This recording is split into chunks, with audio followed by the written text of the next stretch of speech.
Hello, hi. Welcome to digi loans. ఈరోజు మనం మాట్లాడుకునే టాపిక్ ల్యాప్. ల్యాప్ గురించి మన ముందు సునీల్ గారున్నారు. హాయ్ సునీల్ గారు. హలో నరేష్. సార్ చెప్పండి సార్, ఈ మార్కెట్‌లో ల్యాప్ అంటున్నారు. అసలు ల్యాప్ అంటే ఏంటండి? ల్యాప్ అంటే లోన్ అగైనెస్ట్ ప్రాపర్టీ అండి. ఈ లోన్ అగైనెస్ట్ ప్రాపర్టీకి ఏదైతే బ్యాంక్‌లో గానియండి, ఎన్‌బీఎఫ్‌సిస్ కానియండి, లోన్స్ ఇస్తారో దాన్ని ల్యాప్ అంటారండి. ఒక్కొక్క బ్యాంక్ ఒక్కొక్క టర్మినాలజీ యూజ్ చేస్తుంటారు. అది కొంతమంది అవగాహన లేకుండా ఒకటే వర్డ్ ల్యాప్ అనుకుంటూ ఉంటారు. కాబట్టి మీరు అది ల్యాప్ అన్నారు. అది యాక్చువల్‌గా లోన్ అగైనెస్ట్ ప్రాపర్టీ అండి. అసలు ల్యాప్ చేయాలంటే రిక్వైర్మెంట్ ఏమేమి కావాలండి? ఫస్ట్ ల్యాప్ మనం ఎవరికిస్తాము? ఆల్రెడీ ఎగ్జిస్టింగ్ అది అబ్రివేషన్‌లోనే ఉంది. లోన్ అగైన్స్ట్ ప్రాపర్టీ అని. ఎవరి పేరు మీదైతే ప్రాపర్టీ ఉందో, ఎవరికైతే ప్రాపర్టీ ఉందో, ఎవరికైతే వ్యాపారం గానియండి, రీపేమెంట్ కెపాసిటీ ఉన్నదో, ఐదర్ అది సాలరీ పర్సనే కానియండి, ఐదర్ అది సెల్ఫ్ ఎంప్లాయిడే కానియండి, లేదా ప్రొఫెషనలే కానియండి. ఎవరికైతే కెపాసిటీ ఉంది పేమెంట్ చేసేది as per the bank norms eligibility ఉందో వాళ్ళకి మనము ల్యాప్ చేస్తామండి. Okay sir. ఇప్పుడు ల్యాప్ చేసే ఒక ఇంట్లో వచ్చేసి ఒక కస్టమర్ ఉన్నాడు. ఆయన ఒక ప్రైవేట్ ఎంప్లాయ్. 50,000 జీతం వస్తుంది. కానీ విలేజ్‌లో ఇప్పుడు ఇల్లు కట్టుకున్న వాళ్ళకి రిజిస్ట్రేషను అవన్నీ ఏముండయి. ప్లాన్ అండ్ పర్మిషన్ అవన్నీ ఏముండయి. జస్ట్ రాతపూర్వకంగా రాసుకున్న పేపర్ మాత్రం ఉంటది. అలాంటి కస్టమర్‌లకు మనం చేయగలగొచ్చా? ఒకళ్ళది యాన్సిస్టర్స్ ప్రాపర్టీ అనుకోండి. యాన్సిస్టర్స్ ప్రాపర్టీ అయితే లాస్ట్ 7 ఇయర్స్ నుంచి ప్రాపర్టీ ట్యాక్స్ వాళ్ళ పేరు మీద కడుతూ ఉండాలి. లేదా ఆ ఒక డాక్యుమెంట్ అనేది గవర్నమెంట్ అథెంటికల్ డాక్యుమెంట్ ఉంటదండి. ఏదైనా ల్యాండ్ కానియండి, ఇండియాలో ఎక్కడైనా ల్యాండ్ అయితే ఐదర్ ఆ ల్యాండ్ గవర్నమెంట్ ప్రొవైడెడ్ అయినా ఉంటది. లేదా తరతరాలుగా వచ్చే ఆస్తి దస్తావేజులు కానియండి, ఆ లీగల్ హెయిర్ అనేది కంపల్సరీ మన ఎంఆర్ఓ ఆఫీస్‌లో ఉంటదండి.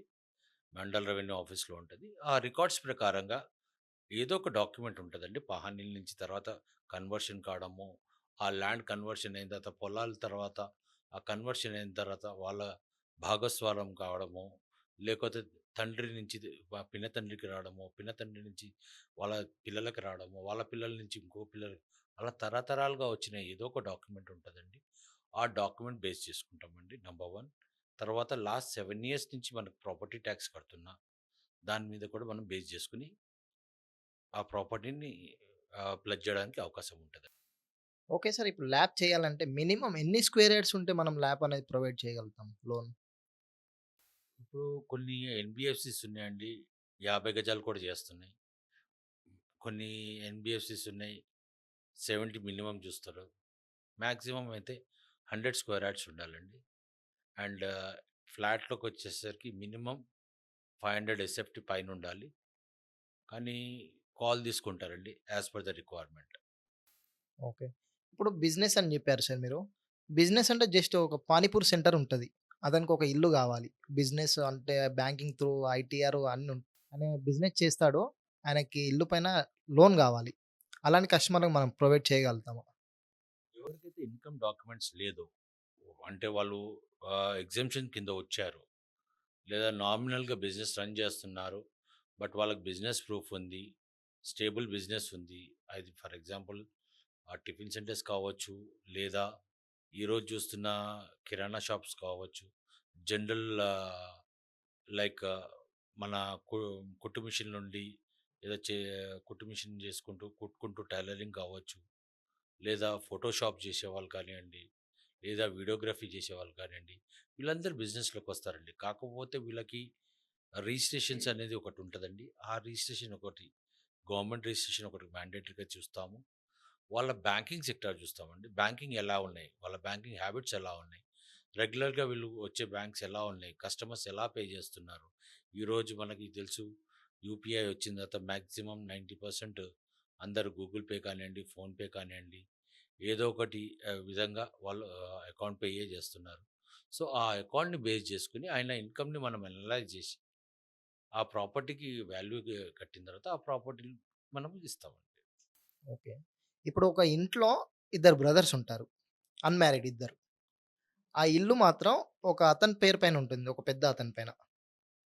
అలాంటి వాళ్ళకి మనం ల్యాప్ అనేది ప్రొవైడ్ చేయగలుగుతామా? ఒకవేళ చేస్తే ఈఎంఐ ఇష్యూ ఏమైనా అవుతుందా?